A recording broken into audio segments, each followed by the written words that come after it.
मेरे प्यारे दर्शकों को आपके सबसे पसंदीदा डिबेट शो देश की बहस में दीपक चौरसिया का नमस्कार। कन्याकुमारी से क्षीर भवानी तक, कोटेश्वर से कामाख्या तक, लक्षद्वीप से लेह तक जो सबसे बड़ा मुद्दा होता है उसमें हम आपकी राय जानकर चुनते हैं देश की बहस का विषय। बहस की दशा और दिशा भी आपके माध्यम से तय होती है। साथ ही शो में आप और हमारे एक्सपर्ट पैनल मंच को साझा करते हैं और देश में हो रही सबसे बड़ी हलचल पर बेबाकी से अपनी बात रखते हैं। तो आइए शुरू करें देश की बहस माननीय जनता और मेहमानों के साथ। आज आपने देश की बहस का जो मुद्दा तय किया वो है एएमयू के सेक्युलरों को जिन्ना मंजूर लेकिन पीएम से परहेज क्यों। इसे 81% लोगों ने वोट देकर देश की बहस का मुद्दा बनाना चाहा है। प्रधानमंत्री नरेंद्र मोदी अलीगढ़ यूनिवर्सिटी की स्थापना दिवस के शताब्दी समारोह में बतौर मुख्य अतिथि शामिल हो रहे हैं। 56 साल में पहला मौका है जब कोई प्रधानमंत्री एएमयू के समारोह में शामिल हो रहा है। लेकिन इस बीच प्रधानमंत्री के समारोह में शामिल होने का विरोध भी बढ़ता जा रहा है कुछ लोगों द्वारा। दरअसल अलीगढ़ मुस्लिम यूनिवर्सिटी का विवादों से पुराना नाता रहा है। जिन्ना की तस्वीर हो या फिर तिरंगा यात्रा पर विवाद हो, दर्जनों ऐसे विवादास्पद मौके रहे हैं जब गलत कारणों से अल्पसंख्यक दर्जा प्राप्त करने की कोशिश कर रही एएमयू सुर्खियों में रहा है। लेकिन सवाल यही है कि आखिर विचारधारा के नाम पर यह किस तरह का विरोध है। ये 3 तस्वीरें बताने के लिए काफी हैं कि इनका संबंध अलीगढ़ मुस्लिम यूनिवर्सिटी से है, जहां अक्सर कोई ना कोई विवाद जन्म लेता रहा है। इस बार ताजा विरोध हो रहा है दुनिया के सबसे बड़े लोकतंत्र के प्रधानमंत्री नरेंद्र मोदी का। हम बिल्कुल नहीं चाहते, हम चाहते हैं एक सेकुलर फेस यहाँ पर आए। हम ऐसा आदमी नहीं चाहते कि जो एनआरसी, सीएए, एनपीआर के जरिए मुसलमानों को और अदर माइनॉरिटीज को टारगेट करे। 22 तारीख को अलीगढ़ मुस्लिम यूनिवर्सिटी के 100 साल पूरे होने के मौके पर प्रधानमंत्री नरेंद्र मोदी छात्रों को संबोधित करेंगे। लेकिन कट्टरपंथी और वाम विचारधारा से जुड़े इतिहासकार इरफान हबीब जैसे लोग कहते हैं कि प्रधानमंत्री आए न आए उसका कोई फर्क नहीं पड़ता। स्कॉलर्स आते हैं, यहाँ यूनिवर्सिटी है, उसमें प्राइम मिनिस्टर आए या ना आए उससे क्या फर्क दुनिया पे पड़ता है। हमेशा से आरएसएस का तो ये तरीका ही रहा है, आज़ादी से पहले भी रहा, जब अंग्रेज़ नहीं बल्कि मुसलमान उनके दुश्मन थे, अब भी मुसलमान उनके दुश्मन हैं। राष्ट्रपति रामनाथ कोविंद जैसे अति विशिष्ट व्यक्ति तक का यहाँ विरोध हो चुका है। जिन्ना की तस्वीर ना हटाने की हट हो या फिर बुरहान वानी, मन्नान वानी जैसे आतंकियों के लिए नारे लगाने का विवाद हो, तिरंगा यात्रा विवाद हो या फिर सीएए, ट्रिपल तलाक कानून पर विवाद हो, यूनिवर्सिटी का विवादों से चोली दामन का साथ रहा है। ये सब वही लोग हैं जो टुकड़े टुकड़े गैंग को बिलोंग करते हैं। आपने जिस इतिहासकार का नाम लिया वो इतिहासकार भी जेएनयू के ही हैं और इन्होंने शुरू से ही फिरका परस्ती की बात रखी है, अपने इतिहास में हो चाहे समाज में हो। और ये कॉन्स्टिट्यूशन को भी नहीं मानने वाले लोग हैं। प्रधानमंत्री भारत की संप्रभुता को रिप्रेजेंट करते हैं।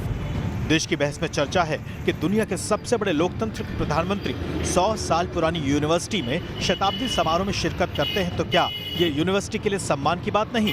लेकिन विरोध करने वाले खेमे को जिन्ना, मन्नान वानी जैसे आतंकी तो समझ आते हैं, लेकिन यूनिवर्सिटी की साख बढ़े तो आपत्ति क्यों हो रही है।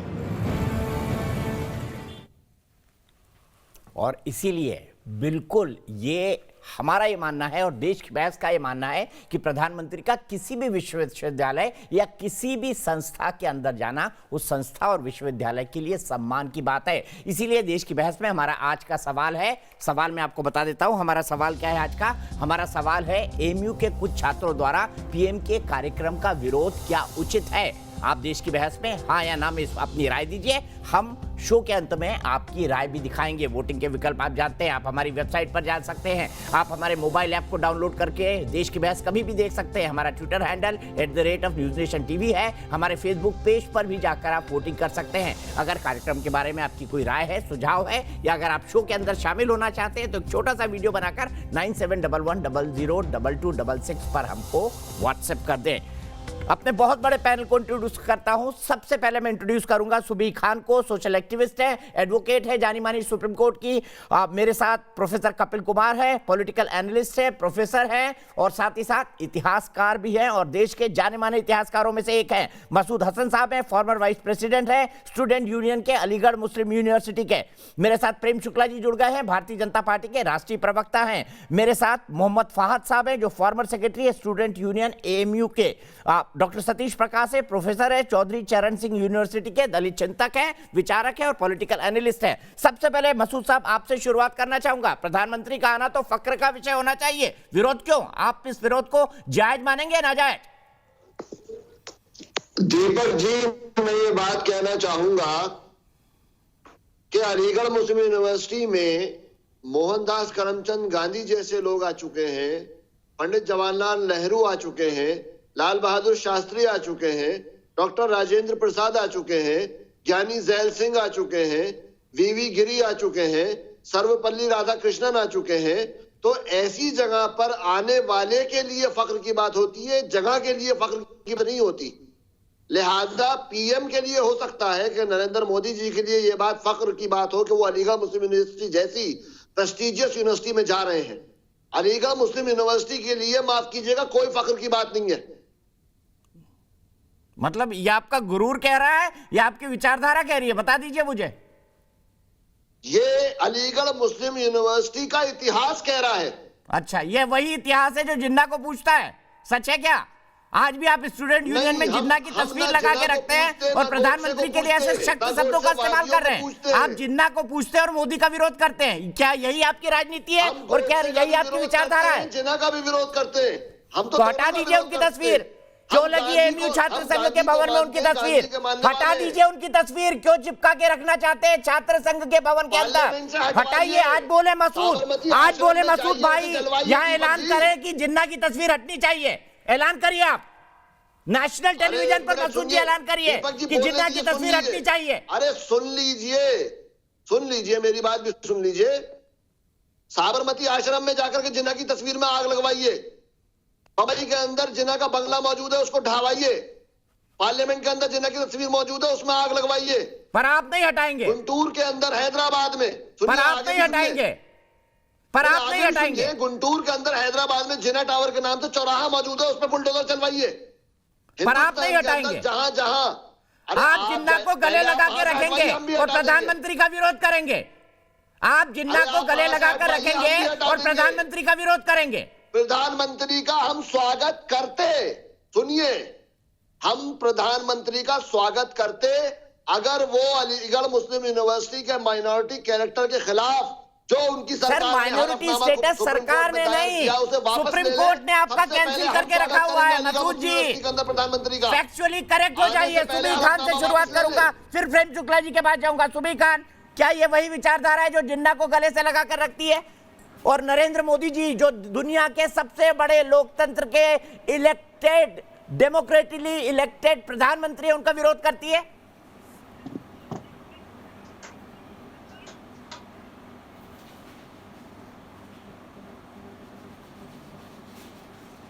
सुबह मेरा सवाल आपसे है, क्या ये वही विचारधारा है जो जिन्ना को गले लगाकर रखती है और चुने हुए प्रधानमंत्री का विरोध करती है?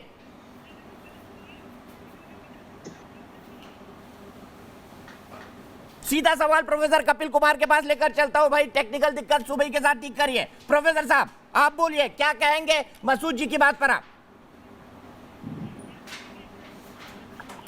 देखिए, ये जिन्ना की विचारधारा नहीं है, ये एक मानसिकता है। ये एक मानसिकता है जो ये अभी कह रहे थे, सेकुलर सेकुलर सेकुलर, एक साहब कोई बोल रहे थे, मतलब मुस्लिम हितों की बात करो तो वो सेकुलरिज्म है और किसी दूसरे हित की बात करो तो वो सेकुलरिज्म नहीं है। अगर आप सब धर्म का आदर करते हैं तो फिर ये सेकुलरिज्म है कि दूसरे धर्म के लोगों को परिवर्तित किया जाए जा करके। ये एक ऐसी जगह बन गई है। आपने इरफान हबीब का भी जिक्र किया, अभी उनका भी वर्ड सुनवाए थे जहां पे 18 नॉन सेकुलर नहीं है। मैं आपको सिर्फ इतना कहना चाहता हूं कि देखिए साहब, मुझको बोलने दीजिए। सुन लीजिए, आपकी बात पूरी तसल्ली से सुनी गई आपकी बात। सुन लीजिए प्रोफेसर साहब की बात, सुन लीजिए मसूद जी, सुन लीजिए उनकी बात। हम उनका स्वागत करेंगे। ये हम तो सिर्फ इतनी सी बात कह रहे हैं। ये इन लोगों की आदत बन गई है डिबेट को डिरेल करना। आप डिरेल मत करिए मेहरबानी करके। जो मैं बात उठा रहा हूं उसका जवाब दीजिएगा जब आपका नंबर आएगा। सर, नहीं तो मैं डिबेट को डिरेल नहीं कर रहा। मैं आपको सिर्फ एक बात बता रहा हूं। आपसे सिर्फ इतना कह रहा हूं कि मोदी जी से कह दीजिए कि हलफनामा वापस ले ले। ऐसा सबसे है, पहले हम मुझे उसका आपसे स्वागत ज्ञान करेंगे की जरूरत नहीं है। सरजमीन पर। मसूद जी अलीगढ़ को मैं सुन आपसे लीजिए ज्यादा बात, जानता आपकी हूं। पूरी बात सुनेगा ही। अलीगढ़ को मैं आपसे रिक्वेस्ट करता हूं आपसे, प्रोफेसर साहब बोलिए, आप नहीं रोकेंगे मसूद भाई आप।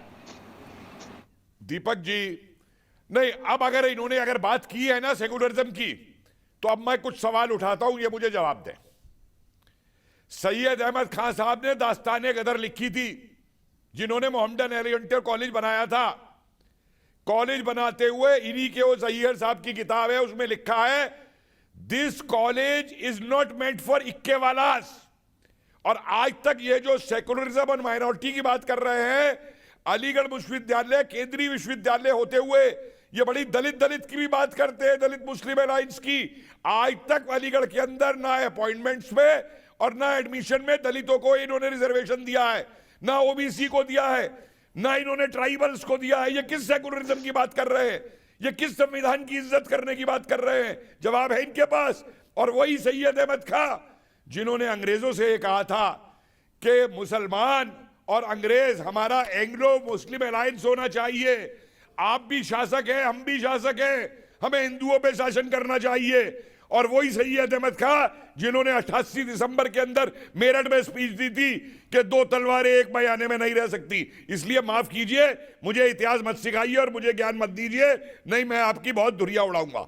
ये वो अलीगढ़ विश्वविद्यालय है जिसके इतिहास के सिलेबस के अंदर अजीमुल्लाह को नहीं पढ़ाया जाता, 1857 के क्रांति को, अशफाकुल्लाह को नहीं पढ़ाया जाता, वहां ब्रिगेडियर उस्मानी का जिक्र।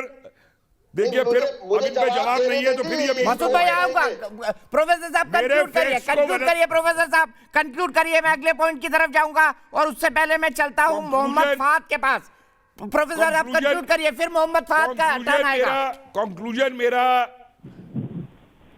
कंक्लूजन मेरा बड़ा सिंपल है कि वहां पे एक तो नक्सली और दूसरे जिहादी, इन दोनों का कॉम्बिनेशन बन गया है। इरफान हबीब के लिए स्टालिन और माओ और लेनिन खत्म होने के बाद में आज जिनपिंग खुदा बने हुए हैं, और वही जिहादियों के लिए आईएसआई खुदा बना हुआ है। पार्टी में भगवान और वहां का जो राष्ट्रीय तबका है, जो नेशनलिस्ट मुस्लिम है, उसको ये दबा के रखते हैं। मोहम्मद फहद, मुझे बताइए, अगर आपकी ये वाकई नेशनल यूनिवर्सिटी है तो आज तक यहाँ पर दलितों को, अल्पसंख्यकों को आरक्षण क्यों नहीं मिला? और फिर किस हक से आप दलित और मुस्लिम अलायंस की बात करते हैं?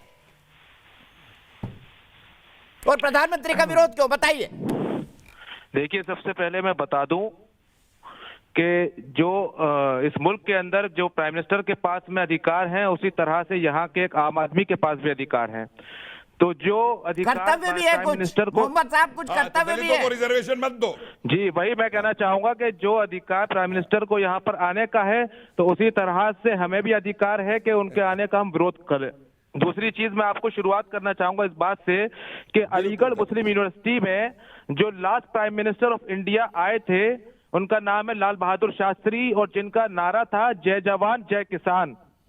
लेकिन अब जो प्रधानमंत्री यहाँ आ रहे हैं, इनका नारा है मर जवान और मर किसान, क्योंकि हमारे मुल्क के किसान जो अन्नदाता है वो आपका क्या नारा है? कोहरे में ठंड में पड़े हुए हैं। अलीगढ़ का क्या नारा है? जय पाकिस्तान। देखिए, मेरी बात मुझे पूरी कंप्लीट करने दीजिए। फिर डिबेट कर रहे हैं। अलीगढ़ मुस्लिम यूनिवर्सिटी का क्या नारा है, बताइए जरा। ये प्रोफेसर साहब आपका क्या नारा है? करने दीजिए, आप देशद्रोह की बात करेंगे यहाँ पे, आपको तकलीफ करने दें। प्रोफेसर साहब का नारा आपका क्या है? जय गोडसे नारा है आपका। साहब अपनी इज्जत का ख्याल रखिए। बेवजह फिर आपको हम कुछ बोलेंगे तो आपको बुरा लगेगा, ठीक है? अरे आप अपनी इज्जत का ख्याल रखिए। आपको देशद्रोह करते हुए शर्म नहीं आती? आपको प्रधानमंत्री के खिलाफ बोलते हुए शर्म नहीं आती? आपने किसानों के लिए क्या किया है? अरे आपने किसानों के लिए क्या किया है, मुझे बताए ना। आपके अलीगढ़ ने किसानों के लिए क्या किया है? सरकार के अलीगढ़ ने किसानों के लिए क्या किया है? बाकी किसी को तो अरे आप एजेंट सरकार के, आप तो पाकिस्तान के एजेंट हैं, आप तो पाकिस्तान के एजेंट हैं। अरे आप पाकिस्तान के एजेंट हैं। अरे मोदी जी, पाकिस्तान के एजेंट हैं। मोहम्मद फहद साहब, आप पाकिस्तान के इंटेलिजेंस को वेलकम करते हैं और देश के प्रधानमंत्री का विरोध, ये कौन सी विचारधारा है, मुझे बताइए ना। आप पाकिस्तान से प्रोफेसर बुलाते हैं, टर्की से बुलाते हैं, जिनका इस देश से कोई लेना देना नहीं, लेकिन प्रधानमंत्री का विरोध करेंगे, उनको आप शांति से सुनेंगे। ये क्या तर्क है, ये बताइए। अफजल गुरु के नारे लगवाते हैं यहाँ पे। अफजल गुरु के नारे लगवाते हैं वहां पे, के लिए वो जहां जाते हैं बुरहानवानी के नारे लगवाते हैं वहां पे। जब उन्होंने कहा कि हम जो है यहाँ व्यापारियों को बढ़ावा देंगे, ठीक है, बंदी और जीएसटी ला करके व्यापारियों को ऊपर ग्रह लगा अरे दिया। क्या आप एमयू की बात करिए ना, आप कहाँ सियासी बात करें? प्रेम शुक्ला जी, जिनके पेट में दर्द है उस पेट दर्द का कारण क्या है? प्रेम शुक्ला जी, फहद साहब आपने अपनी बात कंक्लूड की, आप सियासी बात करें, एमयू की बात करिए ना।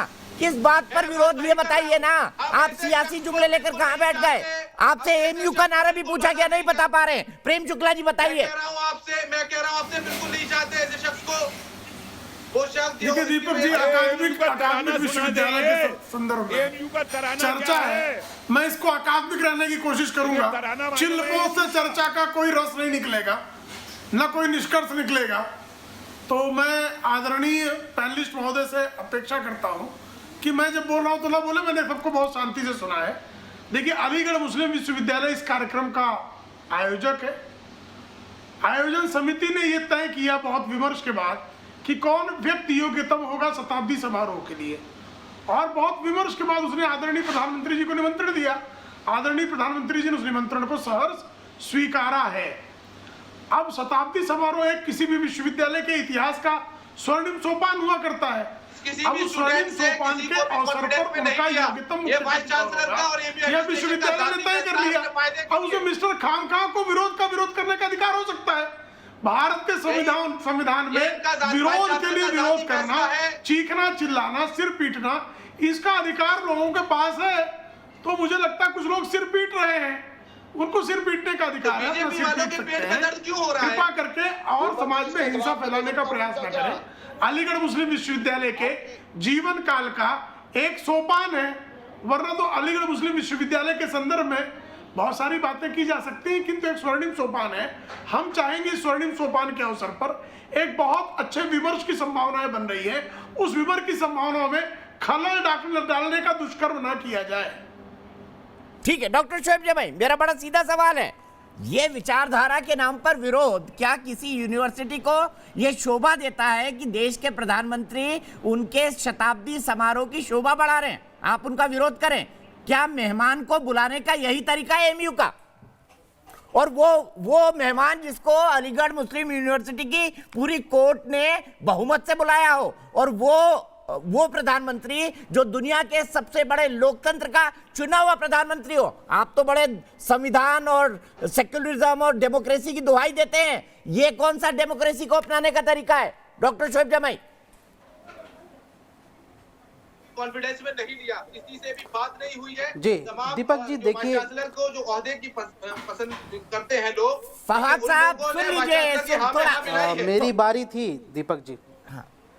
आप ही के भाई हैं सर, वो थोड़ा उत्तेजित हो रहा है। फहद साहब आराम से, हमारे पास बहुत वक्त है बात करने का, पूरा वक्त मिलेगा। दीपक जी, आप ना मानते हो हमें अपना भाई, लेकिन हम आपको अपना भाई मानते हैं। सर मैं तो आपको भाई भाई करके ही बात कर रहा हूँ फहद भाई, मैं तो भाई भाई करके ही बात कर रहा हूँ आपसे। डॉक्टर शोएब जमाई जी, तो भाई आपने बोला ना शोएब जमी को कि आप ही के भाई हैं। अरे भाई आप भी मेरे भाई हैं, शो में जो बैठे हैं सब मेरे भाई हैं। डॉक्टर शोएब जमाई जवाब दीजिए। जी देखिए दीपक जी, मैं मानता भी हूं और प्रधानमंत्री मोदी जी भी इस बात को लेकर बड़ा गौरवान्वित महसूस करते हैं कि वो दुनिया के सबसे बड़े लोकतांत्रिक देश के प्रधानमंत्री हैं। और किसी भी लोकतांत्रिक देश की ये खूबसूरती होती है कि वहाँ पे राजा जो है हमेशा से विरोध के लिए तैयार रहता है, और किसी को भी इजाज़त है किसी के खिलाफ विरोध करने का संवैधानिक अधिकार के तहत। लेकिन मैं ये समझता हूँ कि जो लोग विरोध से डरते हैं या विरोध को लेकर बवंडर खड़ा करते हैं, उनको शायद जनतंत्र और लोकतंत्र में उनकी जो है आस्था कम होती है। दूसरी बात यह है कि प्रधानमंत्री मोदी जी अलीगढ़ जा रहे हैं, उनका स्वागत है, क्योंकि अलीगढ़ की तरफ से ही ये उनको इन्विटेशन आया। लेकिन जैसा कि आपने कहा कि प्रधानमंत्री मोदी जी जाएं तो अलीगढ़ की शोभा और गरिमा बढ़ जाएगी, मैं थोड़ा इससे उलट मानता हूं। मैं समझता हूं कि अलीगढ़ यूनिवर्सिटी की जितनी बड़ी दास्तान और जितनी बड़ी गरिमा है, और जो 100 सालों का इतिहास रहा देश की आज़ादी में और हिंदुस्तान के एजुकेशन रिफॉर्म्स को बढ़ाने में, तो प्रधानमंत्री जी के लिए भी ये शोभा और गरिमा की बात होगी कि वो आज जो है इसके स्वर्णिम काल में आज 100 साल पूरे होने पर उसको जो है संबोधित करेंगे। तीसरा पॉइंट करके मैं बात खत्म करता हूं कि जैसा कि अलीगढ़ यूनिवर्सिटी के वाइस चांसलर जी ने कहा कि जो बीजेपी के जो फंक्शनरीज हैं और जो आरएसएस के जो लोग हैं, जैसा कि पैनल में भी बैठे हुए कुछ ऐसे अल्प ज्ञानी लोग हैं जो अलीगढ़ के बारे में उलूल जुलूल बातें करते, इन लोगों के मुंह पर भी ऐसा तमाचा जड़ा जाएगा कल दिन में 11 बजे, जो अलीगढ़ के खिलाफ उल्टी पुल्टी बातें करते हैं कि अगर अलीगढ़ इतना ही बुरी यूनिवर्सिटी है और ऐसी है तो प्रधानमंत्री क्यों जा रहे हैं? जब तमाचा जड़ा जाना है तो फिर काले झंडे क्यों? आप तो उल्टी गंगा बाहर है। सुबी खान देखिए अपनी बात को कॉन्ट्रडिक्ट कर रहे हैं। एक तरफ वो कह रहे हैं कि भाई बड़ी प्रेस्टिजियस बात है, फिर काले झंडे भी दिखाएंगे क्योंकि डेमोक्रेसी ने इनको काले झंडे दिखाने का हक दिया है, इसीलिए सब काले पहन के आए लाइन से। फहद भाई भी, शोएब जमाई भी और मसूद भाई भी सब काला पहन के आए हैं। आप और मैंने लाल पहना हुआ है। जी जी दीपक जी, हमारी भारतीय देखिए मैंने तो सफेद पहना है दीपक जी, तो लाल या ऑरेंज भगवा केसरी ये बिल्कुल सफेद है।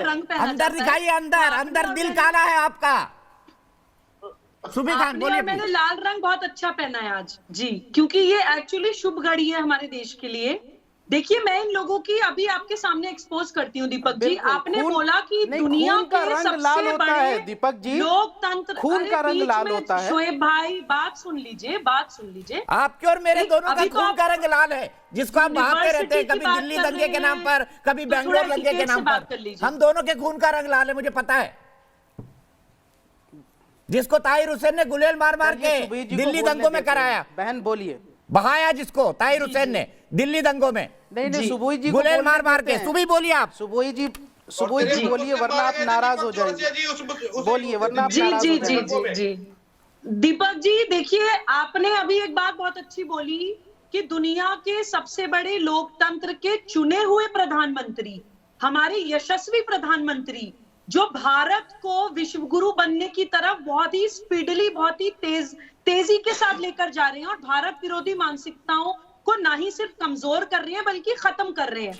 अगर ऐसे प्रधानमंत्री का किसी एजुकेशन इंस्टीट्यूशन में विरोध हो रहा है तो उसके दो ही कारण हो सकते हैं, या तो वो एजुकेशन इंस्टीट्यूशन या जो विरोध करने वाले लोग हैं वो भारत विरोधी हैं, उनको बर्दाश्त नहीं हो रही भारत की तरक्की या भारत का सम्मान या भारत की गरिमा, या फिर ये एजुकेशनल इंस्टीट्यूट नहीं है, ये पॉलिटिकल इंस्टीट्यूट है। जैसे आपने बोला बीजेपी चापलूसी मत कीजिए सुबुई खान साहिबा, प्रधानमंत्री प्रधानमंत्री भारत नहीं है, ऑफ योर कंट्री, वो किसी भी पार्टी को बिलोंग करते हो। 32% वोट लेकर के प्रधानमंत्री बने। ऑडियो डाउन करना पड़ेगा, अच्छा नहीं लगता। आपने सबने अपने टाइम पर अपनी बात रखी थी। सुबी प्लीज कंक्लूड करिए। ये बार बातें तब ये दे देते हैं। दीपक जी बोल रहे थे कि जिहादी है, मैं ये बोल रही हूँ कि हमारे माननीय प्रधानमंत्री जी का विरोध होने के दो ही कारण हो सकते हैं, या तो विरोध करने वाले लोग भारत विरोधी हैं, बर्दाश्त नहीं हो रहा भारत को आगे ले जाने वाला प्रधानमंत्री, या फिर ये भारत नहीं है, ना भारत के बराबर है जी, या फिर ये एजुकेशनल इंस्टीट्यूट नहीं है, पॉलिटिकल इंस्टीट्यूट है। चापलूसी को भी शर्म आने लगे। प्रधानमंत्री नहीं दिख रहे हैं, आरएसएस बीजेपी दिख रही है हमारे माननीय प्रधानमंत्री जी के अंदर। प्रधानमंत्री 32% द्वारा चुने गए, 32% लोगों ने चुना, वो प्रधानमंत्री बन गए। भारत की बराबरी करना एक आदमी से आपकी इतनी चापलूसी मत करिए कि चापलूसी को शर्म आ जाए। आप लोग राजनीति करने वाले हैं, आप लोग धर्म सत्ता और राज सत्ता चलाने वाले हैं, और आप क्या कर रही हैं? आप चापलूसी कर रही हैं, आपके एएमयू में करने वाली हैं। कभी तो हिजाब ना करने पर हिंदू लड़की को धमकी दे दी जाती है, कभी आपकी एएमयू में झूठ मत बोलिए। सुबुई खान साहिबा झूठ मत बोलिए, तथ्य के आधार पे बात कीजिए। अगर आपके पास सबूत मौजूद हो चैनल पे दिखाइए। प्लीज मसूद भाई, मैं आप दोनों को ऑडियो डाउन कर दूंगा। आप सबके बीच में बोल रहे हैं, थोड़ा संयम रखिए भाई, संयम रखिए, थोड़ा संयम रखिए। सज्जाद सुभान जी के पास अलीगढ़ चलता हूं, मेरे माननीय दर्शक जुड़े हैं। सज्जाद जी, विरोध सही है या गलत है, आपका क्या मानना है? आप खुद अलीगढ़ से जुड़े हुए हैं। जी मेरी बात आ रही है क्या? बिल्कुल, आप बोलिए। जी इससे पहले कि मैं अपना पक्ष रखूं, मैं कुछ कहना चाहूंगा। जो हमारे अभी प्रोफेसर साहब कह रहे थे कि अलीगढ़ मुस्लिम यूनिवर्सिटी में या तो आतंकवादी या नक्सलाइट निकलते हैं, तो ऐसी भाषा का इस्तेमाल करना क्या एंटी नेशनल नहीं है? क्योंकि अगर हम बात करें, यदि प्रधानमंत्री अलीगढ़ मुस्लिम यूनिवर्सिटी को विजिट कर रहे हैं, इसी हिसाब से तो कर रहे हैं कि देश का एक इंस्टीट्यूशन है, कि इस हिसाब से करेंगे एक एंटी नेशनल इंस्टीट्यूशन है। इस बात का मुझे बड़ा दुख हो रहा है कि इस तरह का भाषा का प्रयोग किया जाए। ठीक है, आप बोलिए, विरोध सही है या गलत है? आपने अपना पॉइंट ऑफ व्यू रखा, आप बताइए सज्जाद भाई, विरोध सही है या गलत है? इससे पहले मैं बताऊं सही है कि गलत है, मेरी एक अच्छी से बात सुनिएगा। जब सरसीर अहमद रहमतुल्लाह अलैह के बारे में एक शार कहा जाता है कि मैं दे रहा हूं तुमको खुद से इख्तिलाफ का हक, ये इख्तिलाफ का हक है, मुखालिफत का नहीं। बेशक हम लोगों में इख्तिलाफ हो सकते हैं आइडियोलॉजीज का, लेकिन हम ये समझते हैं कि कहीं ना कहीं अगर अलीगढ़ मुस्लिम यूनिवर्सिटी को या अलीगढ़ के जो मतलब 100 साल अभी सेलिब्रेशन है, इसमें अगर प्राइम मिनिस्टर जी आते हैं तो क्या मैसेज देंगे यहाँ के यूनिवर्सिटी को? जबकि हम देखेंगे कि यूनिवर्सिटी में वो पिछले दिसंबर में जो छात्र यहाँ के थे उन पे लाठीचार्ज करवाई गई यूपी के चीफ मिनिस्टर की तरफ से, या बहुत सारे ऐसे हमेशा अलीगढ़ मुस्लिम यूनिवर्सिटी को टारगेट किया गया। और हमारे यहाँ फंड की कमी होती है। आप मेरी बात पहले अच्छे से सुनिएगा। हमारे अलीगढ़ मुस्लिम यूनिवर्सिटी में 30,000 तलबा पढ़ते हैं, और 30,000 तलबा पढ़ने के साथ साथ हमारे ऑफ कैंपस 2 हैं, एक मलीपुरम केरला में और एक किशनगंज बिहार में। हमें फाइनेंशियल क्राइसिस होती है, बहुत सारे मसाइल हैं हमें अपने। अगर इन चीजों को हल किया जा सकता है तो बहुत एक अच्छा सेटअप होगा ये कि प्रधानमंत्री जी यहाँ पे मतलब चलिए ठीक है, आपने अपना विचार रखा। सीधे चलता हूं प्रोफेसर सतीश प्रकाश जी के पास। सतीश प्रकाश जी, मैनेजमेंट और एडमिनिस्ट्रेटिव इश्यू से आगे जाके बात करता हूं। आप बड़े दलित मुस्लिम अलायंस के समर्थक रहे, मुझे बताइए आपने आज तक विरोध क्यों नहीं किया कि अलीगढ़ में दलितों को आरक्षण क्यों नहीं मिलता है? आपने इसके खिलाफ आवाज क्यों नहीं उठाई? प्रोफेसर सतीश प्रकाश, मुझे इसमें बड़ा गिला है आपसे कि आप दलितों के हक के लिए नहीं खड़े होते हैं। अलीगढ़ मुस्लिम यूनिवर्सिटी आरक्षण नहीं देता और आप खामोश रहते हैं। दीपक जी ये सवाल मुझसे नहीं, देखो दीपक जी, अल्पसंख्यक संस्थान जो है भारत का ही हिस्सा है। देखिए अलीगढ़ को आप, अभी कुछ लोग ये कह रहे थे कि अलीगढ़ में आना प्रधानमंत्री जी की शान का हिस्सा है। देखिए अलीगढ़ भी भारत का हिस्सा है। मेरे सवाल का जवाब दीजिए ना, भारत के मुझे सिर्फ इतना बता दीजिए, क्या अल्पसंख्यक यूनिवर्सिटी में देश के दलितों को आरक्षण नहीं मिलना चाहिए, हाँ या ना? बता दीजिए इतना। निश्चित मिलना चाहिए। तो मिल क्यों नहीं रहा बताइए ना? दलित चिंतक जी बताइए ना, मिल क्यों नहीं रहा? संस्थान हो वहां रिजर्वेशन होना चाहिए। देश के प्रधानमंत्री जी ने पिछले 7 साल में वहां जिन्ना की तस्वीर होगी या ना होगी इसके ऊपर चर्चा की है ना। अगर सुनिए, वो प्रधानमंत्री ने जिन्ना की तस्वीर के बारे में क्या बोला? क्यों उल्टा बोल रहे प्रोफेसर सतीश प्रकाश जी? वो भी चर्चा, प्रधानमंत्री ने आज तक एमयू का नाम लिया, जिन्ना की तस्वीर के बारे में बोला कुछ? किसी भी संस्थान का हिस्सा अगर देश के प्रधानमंत्री होते हैं तो उस संस्थान के लिए बहुत बहुत बहुत बड़ी बात होती है। लेकिन हमको यहाँ यह भी विचार करना चाहिए कि अगर किसी संस्थान के अंदर देश के प्रधानमंत्री उसका मेहमान बनना चाहते हैं, अगर वहां उस संस्थान के अंदर अगर विरोध का स्वर उठ रहा है तो देश के प्रधानमंत्री को सोचना चाहिए। अभी नरेंद्र मोदी जी को आरएसएस के प्रधानमंत्री नहीं है या वो बीजेपी के प्रधानमंत्री नहीं है, उनको इस डायलेमा से बाहर निकलना चाहिए। वो इस देश के प्रधानमंत्री। सर आपको डायलेमा होगा, लेकिन मुझे लगता है प्रधानमंत्री जी को कोई डायलेमा नहीं है। सतीश प्रकाश जी, ये डायलेमा आपके मन में हो सकता है, प्रधानमंत्री के मन में डायलेमा नहीं है। प्रेम शुक्ला जी, ये डायलेमा सतीश प्रकाश जी के मन में है या किस विचारधारा के मन में है? यूनिवर्सिटी के अंदर आपको दुख देती है तो आप मुझे ये भी बताइए। सर आप अब लगाइए ना जिन्ना की तस्वीर आप अपने घर में, किसने रोका है? सतीश जी अपना होश खो चुके हैं। वो आपको ठीक नजर आता है? सुनिए सर, आप लगाइए ना जिन्ना की तस्वीर अपने घर में, पूजा करिए, आरती उतारे, कौन रोक रहा है? विचारधारा की बात है। सीधे चलता हूँ प्रेम शुक्ला जी के पास। प्रेम शुक्ला जी, डायलेमा किसके मन में? उनकी हिम्मत नहीं है तो आप किसानों पे जाएंगे। अगर किसान अपनी समस्या, अरे सर दलितों की बात करिए ना, आप दलित चिंतक के एमयू में आरक्षण नहीं बोलता, आपके मुंह में दही जमा हुआ है, आपकी जबान सिली हुई है, एक बार नहीं बोलेंगे कि दलितों को एमयू में आरक्षण मिलना चाहिए। ये कैसी विचारधारा है आपकी, बताइए? क्या दलित चिंतक हुए आप? दलितों के आरक्षण के लिए नहीं बोल सकते आप? इतिहासकार है, उनको तय करें ना।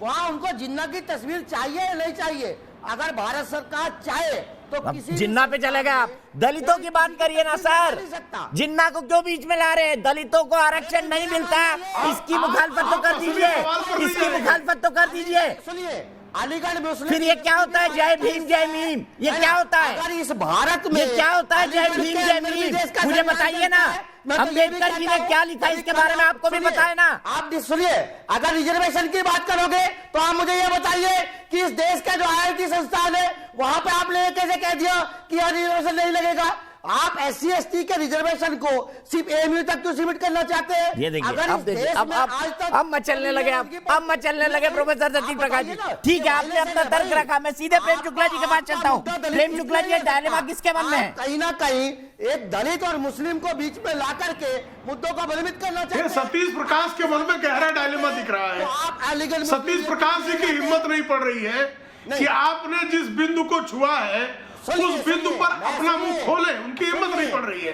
प्रधानमंत्री जी ने अलीगढ़ मुस्लिम विश्वविद्यालय के निमंत्रण को सहर्ष स्वीकार करके यह स्पष्ट कर दिया है कि उनके मन में किसी के प्रति रुक जाइए, संकोच नहीं है, कोई भ्रम की स्थिति नहीं है, कोई भेदभाव नहीं है, सबका साथ, सबका विकास, सबका विश्वास। और अलीगढ़ मुस्लिम विश्वविद्यालय में 1964 के बाद रिजर्वेशन मिलना आज तक कोई प्रधानमंत्री क्यों नहीं गया? जरा इस पर चिंतन कर लीजिए। आज तक 1964 के बाद आदरणीय प्रधानमंत्री जी मोदी जी क्यों वहां निमंत्रित हुए, इस पर भी जरा कहना क्या है? आदरणीय प्रधानमंत्री जी के संदर्भ में तमाम प्रकाश जी की आवाज डाउन कर दीजिए, ये कभी रुकते ही नहीं। सतीश प्रकाश जी की आवाज डाउन प्लीज। सतीश प्रकाश जी, ये तरीका नहीं है डिबेट का, आप रुकते ही नहीं, कभी बोलते ही रहते हैं लगातार। प्रेम शुक्ला जी बोलिए। प्रेम शुक्ला जी के मुंह में राम। दरअसल उनसे आपने जो सवाल पूछ लिया उस सवाल का उनके पास कोई जवाब नहीं है, तो वो सन्निपात के शिकार होकर सतत चिल्लाए जा रहे हैं। सतत चिल्लाने से बहस नहीं होती, विमर्श में दूसरों का पक्ष सुनना, अपना पक्ष दृढ़ता पूर्वक रखना, दृढ़ता पूर्वक रखते समय प्रमाण सामने रखना, और सारे जो प्रमाण हैं उन प्रमाणों से इस बात को मानना पड़ेगा कि अलीगढ़ मुस्लिम विश्वविद्यालय के शताब्दी वर्ष समारोह में आदरणीय प्रधानमंत्री जी को निमंत्रण देने से जो जिन्नाबाद के शिकार लोग रहे हैं उनके जान तो जलने वाली है। भाई जॉन एलिया ने कहा था ना, जॉन एलिया ने कहा कि भाई पाकिस्तान क्या है, तो कहा अलीगढ़ के कुछ मुस्लिम लौंडों की शरारत है, तो कुछ लौंडे आज भी शरारत पर आमादा हैं। लेकिन कृपया समझें कि संप्रभु भारत में शरारत के लिए कोई स्थान नहीं है। आप अच्छी पढ़ाई लिखाई करें, विश्व में अलीगढ़ मुस्लिम विश्वविद्यालय का झंडा बुलंद हो। अलीगढ़ मुस्लिम विश्वविद्यालय मुस्लिमों के शिक्षा के क्षेत्र में सबसे विशालतम कैंपस है, उसको उस दृष्टि से देखिए, उसको आप अलगाववाद वाली दृष्टि से क्यों देख रहे हैं? जॉन एलिया जो कह गए हैं उसको सिद्ध करने पर क्यों आमादा है? अलीगढ़ मुस्लिम विश्वविद्यालय मैं सीधे मोहम्मद फहद के पास चलता हूं। मोहम्मद फहद साहब, सबसे बड़ा केंद्र क्यों ना बने, इस पर विचार क्यों न किया जाए? मैं यही आपसे जानना चाहता हूं। प्रेम शुक्ला जी, ये कोई पहली बात नहीं है। सलमान खुर्शीद, उनको भगा दिया इन्होंने, यूनिवर्सिटी में घुसने नहीं दिया। भाई वो तो RSS बीजेपी के नहीं थे। आप राष्ट्रपति का विरोध कर रहे हैं, रामनाथ कोविंद जी का विरोध कर रहे हैं, आपने मुरली मनोहर जोशी को भगा दिया, सलमान खुर्शीद को भगा दिया। इसीलिए 1964 से आपके यहाँ कोई प्रधानमंत्री नहीं आया, क्योंकि आप लोगों की इज्जत करना जानते ही नहीं फहद साहब। ये प्रॉब्लम है MU की। दीपक चौरसिया जी, मेरी बात को ध्यान से सुनिएगा और मैं चाहूंगा कि पीछे मुझे रोका ना जाए। आपने कहा कि जो है सभी तमाम नेताओं का जो यहाँ विरोध हुआ, उस विरोध के पीछे कारण तो होंगे, वजह तो होंगी। हमेशा विरोध क्यों? मुझे समझ नहीं आता ये कौन सी विचारधारा है जो हर चीज का विरोध करती है? ये कौन से छात्र हैं जो सिर्फ विरोध के लिए खड़े होते हैं, कोई कंस्ट्रक्टिव काम के लिए नहीं? जिसमें ये बताया गया था कि हिंदुस्तान के अंदर मुस्लिमों की हालत दलितों से भी बदतर है। अभी जो आप एक इशू रेस करे जा रहे थे बार बार कि दलितों को यह रिजर्वेशन क्यों नहीं मिल रहा है, देखिए दलितों के लिए रिजर्वेशन पूरे हिंदुस्तान के अंदर है, लेकिन मुसलमानों की हालत दलितों से भी बदतर है और मुसलमान रिजर्वेशन का हकदार है। उसके लिए अभी तक किसी भी सरकार ने नहीं सोचा। मेरी सोच मत बोलिए मोहम्मद फहद साहब, मैं तो ये कहता हूँ कि भारत में मुसलमान अल्पसंख्यक कहलाने का हकदार नहीं है। भारत में पाकिस्तान से ज्यादा मुसलमानों की पॉपुलेशन है, उसके बाद भी आप अल्पसंख्यक रहना चाहते हैं। प्रोफेसर कपिल कुमार जी बताइए, क्या अल्पसंख्यक कहा जाना चाहिए? 25 करोड़ के आसपास आबादी है इनकी, फिर भी इनको अल्पसंख्यक का स्टेटस चाहिए, क्यों? सेक्शन कमेटी की रिपोर्ट आपके सामने है, उसको पढ़िए और समझिए कि दलितों से ज्यादा बदतर हालत मुसलमानों की इस मुल्क में। इसका मतलब आप दलितों को उनका हक नहीं देंगे, अपना हक, अपनी मलाई को खाते रहेंगे, दलितों को हक नहीं देंगे और बात करेंगे जय भीम और जय मीम की। ये कौन सी विचारधारा है बताइए ना? बात करेंगे जय भीम जय मीम की और दलितों का हक खाते रहेंगे। मुसलमानों का हक मिलना चाहिए। अगर कोई सरकार नहीं देगी तो उसका विरोध किया जाएगा। दीपक जी जरा सुनिए, प्रोफेसर साहब को सुनिए आप। दीपक जी सुनिए, इनका मैं बताता हूं, ये जितने नेता लोग नेतागिरी करते हैं ना मुसलमान के गरीब होने के नाम के ऊपर कि हमारी कौम गरीब, उसके बाद आप कह रहे थे कि बीच में डिबेट को ड्रिल करते हैं आप सर सैयद अहमद आपको सर हटा करके उनको सैयद अहमद का बार-बार आप कहे जा रहे हैं। आपकी तो नफरत सामने से जाहिर हो रही है। बिल्कुल कहूंगा, आपके पेट में सैयद अहमद का देशद्रोही था, पेट में आपके देशद्रोही था सैयद अहमद खान। सैयद अहमद खान ने अंग्रेजों से कहा था कि नादिर शाह जैसी मौत बनाओ। अरे तुम्हारे में जवाब नहीं है, कितना पेट खराब हो गया होगा, जवाब नहीं है डिरेल करने को। प्रधानमंत्री मोदी को एमपी ने कैसे बुला दिया? तुम पे जवाब नहीं है डिरेल करने को, इसलिए बोलते हो तुम। अरे इतिहास पढ़ लो, तुम लोग टैक्स मेरी बात का जवाब दीजिए दीपक जी, इनको चुप कराइए। मत दीजिए आप लोग। फहद भाई सुन लीजिए, दूसरे पॉइंट ऑफ व्यू को भी सुनिए ना, बीच में लगातार मत बोलिए। फहद भाई प्लीज, प्रोफेसर साहब बोलिए, एक मिनट आप अपनी जबान को संभाले अपनी थोड़ा सा। मैं भी बदतमीजी, अगर मैं बदतमीजी पे आ गया, अगर मैंने अरे आप अपनी जबान को ही संभालिए, तकलीफ होगी ज्यादा। अरे तुम्हारी जवानी बहुत देख ली मैंने, मैं अपनी पे आ गया तो तुम्हारी जवानी देख लूंगा, तभी से बोलो मेरे से। सब एक दूसरे का सम्मान करें प्लीज, मेरा आप सबसे रिक्वेस्ट है, सब एक दूसरे का सम्मान करें। हम एक पैनल पे बैठे हैं, हम वॉर जोन में नहीं है। प्रोफेसर साहब बोलिए, तुम्हारी हिम्मत कैसे हुई धमकाने की मुझे? तुम हो कौन? तो आपकी हिम्मत कैसे हो सकती है? 10वीं शताब्दी नहीं है जो तलवार लेके आ जाओगे। आपकी हिम्मत कैसे हो गई किसी को देशद्रोही बोलने की? 10वीं शताब्दी नहीं है, 13वीं शताब्दी नहीं है। किसने हक दिया देशद्रोही बोलने का किसी ये को? 13वीं, ये 47 नहीं है जो मुझे धमका रहे हो तुम। तुम्हारी हिम्मत कैसे हुई धमकाने की मुझे? तुम्हारी कैसे हिम्मत होगी? तुम्हारी हिम्मत कैसे हुई धमकाने की मुझे? होते कौन हो तुम? अरे तुम्हारी औकात क्या है? ये 13वीं शताब्दी का गजवा हिंद नहीं है जो मुझे धमका लोगे तुम। ये गजवा हिंद नहीं है जो मुझे धमका लोगे तुम। आज 21वीं शताब्दी है, समझ गए? मुझे जवाब देना आता है। दीपक जी सुनिए, आज की बात कीजिए। दीपक जी सुनिए, ये हिस्ट्री का एक पन्ना तो पढ़ते हैं, आज की बात मिटाने की कोशिश में आप लगे रहते हैं। प्रोफेसर साहब आप बोलिए। फहद भाई रिक्वेस्ट है आपसे। कर जा भाई मेरे, चुप कर जा, चुप कर जा। इसका माइक बंद करिए दीपक जी, मैं डिबेट नहीं सुनना भी सीखिए। इसका माइक बंद करिए। जानता हूं बड़ी तकलीफ हो रही होगी आपको जवाब मिल रहा है। मेरे दर्शक बहुत देर से इंतजार कर रहे हैं शिवपूजन सिंह प्रयागराज से, उनके पास चलते हैं। शिवपूजन जी, प्रधानमंत्री का विरोध सही है या गलत, आप क्या मानते हैं? देखिए, माननीय जितने भी चर्चा में प्रतिभाग कर रहे हैं, सभी से एक सवाल मैं पूछना चाहता हूं प्रयागराज से कि माननीय मोदी जी हमारे देश के प्रधानमंत्री हैं, और एक प्रधानमंत्री अगर किसी सामाजिक संस्था या किसी राजनीतिक मंच को छोड़ते हुए किसी भी शैक्षिक संस्थान या यूनिवर्सिटी या कहीं भी जाते हैं, तो एक प्रधानमंत्री को क्या हम मजहबी तौर पे देख सकते हैं? हमारा सीधा सा सवाल है कि प्रधानमंत्री हैं हमारे, मोदी जी हैं, तो क्या मोदी जी किसी मजहब से, किसी धर्म से या किसी जात विशेष से जुड़े हुए हैं?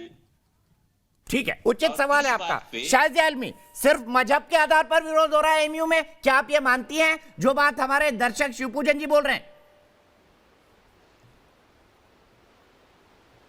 नहीं, बिल्कुल मैं नहीं मानती हूँ इस बात को। और मुझे लगता है अभी कोई बात कर रहा था ग़ज़वा-ए-हिंद की, मुझे लगता है जज्बा-ए-हिंद की बात होनी चाहिए हमारे देश में। और मुझे लगता है बहुत ही फ़ख्र की बात है कि अलीगढ़ मुस्लिम यूनिवर्सिटी, मेरे घर के कई लोगों ने वहाँ पे पढ़ाई लिखाई की, और एक ऐसे इंसान के लिए, सर सैयद अहमद ख़ान के लिए, सर सैयद अहमद के लिए, जिन्होंने इतना शानदार काम किया है, जिन्होंने पथ प्रशस्त किया है हज़ारों लाखों ना सिर्फ मुसलमानों का बल्कि हमारे हिंदू भाई बहनों का भी साथ में, और पहली बार जिन्होंने आधुनिक ज्ञान की बात की, उन्होंने ट्रेडिशन की बात भी की, मॉडर्निटी की बात भी की, उन्होंने अरबी शिक्षा की भी बात की, उन्होंने अंग्रेज़ी शिक्षा की भी बात की। उन्होंने बताया कितना ज़रूरी है किसी भी कौम को आगे बढ़ने के लिए तालीम का हथियार को इस्तेमाल करना, और तालीम उनके लिए सबसे ज़्यादा ज़रूरी एक ऐसा प्रावधान था जिसको वो चाहते थे वो सब जगह जाए, और वो रोशन ख्याली और जो मशाल जो उन्होंने जलाई है उसकी लौ देखिए आप कि आज इतनी ज़्यादा लोग जो हैं निकल कर उन सारे छोटे छोटे कस्बों से दूर गल्फ अमेरिका कहाँ जाकर इंजीनियर्स और डॉक्टर्स की तरह बनकर पूरे देश का नाम ऊंचा कर रहे हैं। तो सर सैयद साहब तो हमारे लिए ऐसी एक हस्ती है बड़ी, और समाज सुधारक और दृष्टि करता दूर देखने वाले, जो दूरबीनी के लिए अपने जाने जाते थे, और अपनी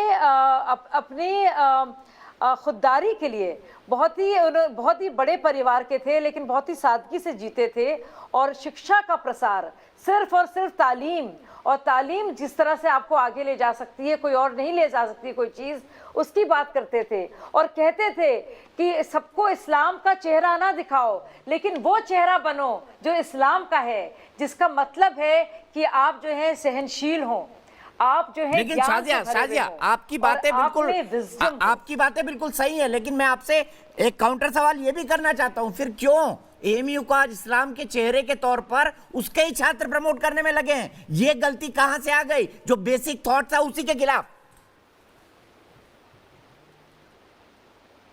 बिल्कुल, और खुद देखिए, खुद बाकायदा सर सैयद साहब ने बात की थी हिकमत अमली की, यानी कि एक स्ट्रैटेजी की, एक प्लान ऑफ एक्शन की। अब ये कौन लोग हैं जो कह रहे हैं कि आपके देश का वजीर आज़म आ रहा है आपके पास एक बहुत ही ज़रूरी एड्रेस के लिए, सालों साल बाद, कितने दशकों के बाद? ये तो आपके लिए बहुत फ़ख्र की बात होनी चाहिए। ये तो अगर ज़रा सी भी हिकमत अमली होती तो आप इतने मौके पर अपनी बात रखते और रूबरू होते अपने प्रधानमंत्री से। चलिए मसूद जी के पास चलता हूं। मसूद जी, लेकिन आप शादिया की बात में भी दम है, प्रधानमंत्री के खिलाफ बोल रहे हैं। वो तो सिर्फ अपने मन की बात ही करते हैं। वो यहाँ आते, एक बार संवाद करते, स्टूडेंट्स को बुलाते। वाइस चांसलर ने तो उनसे सिर्फ अपना संवाद करने के लिए उनको बुलाया है। वो सिर्फ से बात करने के लिए कहा उनको बुलाया जा रहा है। वो सिर्फ और सिर्फ वो अपने मन की बात करेंगे और चले जाएंगे, जिस तरह से अब तक वो करते आए हैं। तो किसानों के खिलाफ, किसानों की मर्जी के खिलाफ एक बिल आ गया, अपनी मन की बात। उसमें क्या हर्ज है? प्रधानमंत्री बात ना करे, प्रधानमंत्री बात ना करे। अच्छा, यानी कि प्रधानमंत्री जो है बनारस हिंदू यूनिवर्सिटी भी जाएं, जेएनयू भी जाएं, लेकिन एएमयू नहीं जाएं। क्यों? क्योंकि कुछ छात्र चाहते हैं। भाई ये सेंट्रल यूनिवर्सिटी है, कोई रोक सकता है प्रधानमंत्री को वहां जाने से? खुद आप सोचिए। कोई बात नहीं मोहम्मद फाद साहब, आप ये नहीं मोहम्मद फाद साहब, मसूद भाई क्या चाहते हैं? प्रधानमंत्री वो भाषण दे जो ये लिख के दे। सुबह क्या ये उचित है? बताइए। के खिलाफ पूरी सरकार काम कर रही है, उसी यूनिवर्सिटी में जाकर के प्रधानमंत्री संबोधन दे रहे हैं। नहीं बुलाना था ना भैया, क्यों बुलाया? क्यों बुलाया कोर्ट ने आपकी? सुबह बोलेंगी सुबह। जी दीपक जी, मैं एक टेक्निकल पॉइंट जरूर टच करना चाह रही हूँ, जो आपने बहुत बार सवाल उठाया लेकिन ये जवाब देने से कतरा रहे हैं। ये कह रहे हैं कि आप बार बार दलितों का नाम क्यों ला रहे हैं। देखिए, हमारे कॉन्स्टिट्यूशन का आर्टिकल 30 राइट देता है माइनॉरिटीज को। अरे आप मुझे कहीं से किसी एंगल से पढ़े लिखे नहीं लग रहे हैं। मैं आपके बीच में नहीं बोल रही हूँ। दलितों की अगर हमदर्द बनती है तो अभी 2 दिन पहले हाथरस रेप कांड में सीबीआई ने लड़की का रेप होना, वही यूपी की सरकार और तमाम टेक्निकल बात करूंगी, तर्क पे बात करूंगी, बचाने की कोशिश कर रहा था। दलितों के हक की बात करिए। मैं बात करना चाहूंगा दलितों की बात। अच्छा, सिर्फ सुबह की आवाज, सिर्फ सुबह की आवाज। फाद भाई, ये तरीका ठीक नहीं है। आप अपनी बात बोल के निकल जाते हैं, सुबह को नहीं बोलने दे रहे, प्रोफेसर साहब को भी नहीं बोलने दे रहे। आप बोलिए, सिर्फ सुबह की आवाज प्लीज। जी दीपक जी, मैं एक टेक्निकल बात इन लोगों से पूछना चाह रही हूँ। हमारे कॉन्स्टिट्यूशन का आर्टिकल 30 माइनॉरिटीज को अधिकार देता है अपने एजुकेशनल इंस्टीट्यूशन सेटअप करने का। वो आर्टिकल 30 इस्तेमाल करते हुए आप एजुकेशनल इंस्टीट्यूशंस खोल तो लेते हैं, लेकिन जो दूसरे लोग भी माइनॉरिटीज हैं हमारे देश में, उनको आप उन इंस्टीट्यूशन में घुसने भी नहीं देते हैं। आपने माइनॉरिटी स्टेटस को भी हाईजैक कर रखा है।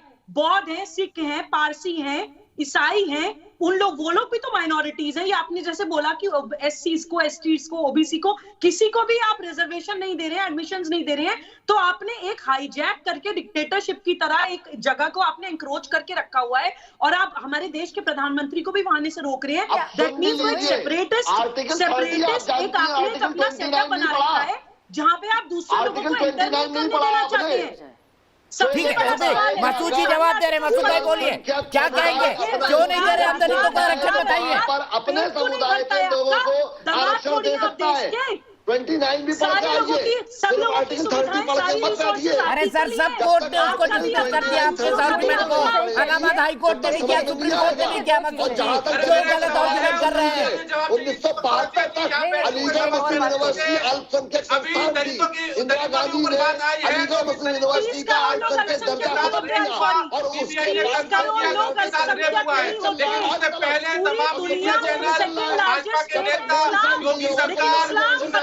बचाने की कोशिश कर रही थी। आप अगर उस पर बात नहीं करेंगे तो फिर आप दलितों के, लेकिन मुसलमान माइनॉरिटी है, 30 करोड़ होने के बावजूद आप अल्पसंख्यक है।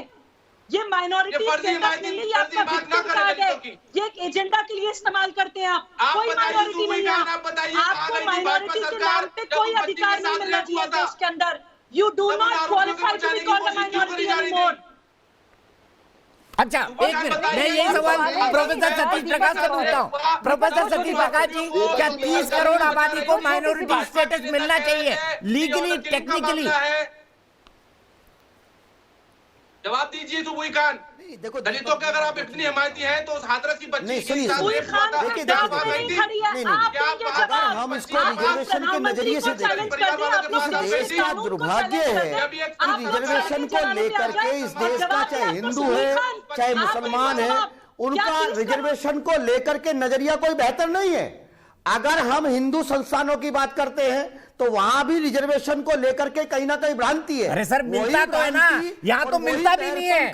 कैसी बात करते हैं प्रोफेसर साहब, वहां मिलता तो है ना आरक्षण, आपको मिलता तो है ना आरक्षण, यहाँ तो मिलता भी नहीं है, जामिया में भी नहीं मिलता। और सुनिए सुनिए सुनिए, नहीं, मेरे हिसाब से सुनिए, अलीगढ़ मुस्लिम यूनिवर्सिटी भी वही गलती कर रही है जो बीएचयू कर रही है। ये गलती दूर होनी चाहिए। सर, बीएचयू में तो दलितों का आरक्षण है ना। देश के प्रधानमंत्री जी, एक minute, Aligarh professor Satish Prakash ji, BHU में दलितों का आरक्षण है या नहीं है? आप कहां कंपेयर कर रहे हैं दोनों को? तमाम अल्पसंख्यक संस्थानों के अंदर जो दलितों का रिजर्वेशन नहीं है उसको स्पष्ट करें ना। ये देश के प्रधानमंत्री जी भी राजनीति कर रहे हैं ना। देखिए, प्रधानमंत्री जी अगर किसी संस्थान का हिस्सा बन रहे हैं तो वहां के छात्रों के लिए बहुत बड़ी बात है, और आमतौर पे कोई भी मेहमान वहां के छात्रों को संबोधित करता है। अगर अलीगढ़ मुस्लिम यूनिवर्सिटी और देश के प्रधानमंत्री या आरएसएस या बीजेपी के बीच में अगर कोई संवेदनहीनता है, संवादहीनता है, ये अच्छा मौका हो सकता है। लेकिन आप ये नहीं कह सकते कि एक संस्थान की आप रोज गलत छवि घड़ करके आप उसको आतंकवादियों का अड्डा बताते हैं, आप उसको जिन्ना का सेंटर बताते हैं, रात उनको गाली देते हैं, तो ऐसे संस्थान में आप कैसे उम्मीद कर सकते हैं? और बिन बुलाए मेहमान क्यों जा बनना चाहते हैं? अरे सर, बुलाया तभी तो गए भाई। आप कैसी बात कर रहे हैं प्रोफेसर सतीश प्रकाश जी? सुनिए, अरे अलीगढ़ कोर्ट ने बुलाया उनको, अलीगढ़ यूनिवर्सिटी की कोर्ट ने बुलाया। ये इस देश का संवैधानिक अधिकार है। गजब बात करते हैं। चलिए, ब्रेक के लिए रुकूंगा, ब्रेक के बाद फिर इस बहस को आगे बढ़ाएंगे, जानेंगे टर्की पाकिस्तान के विद्वानों से अलीगढ़ में बड़ा लेक्चर दिलवाया जाता है, खास तौर पर बुलाया जाता है, लेकिन प्रधानमंत्री का विरोध, ये डायलेमा क्यों? ब्रेक के बाद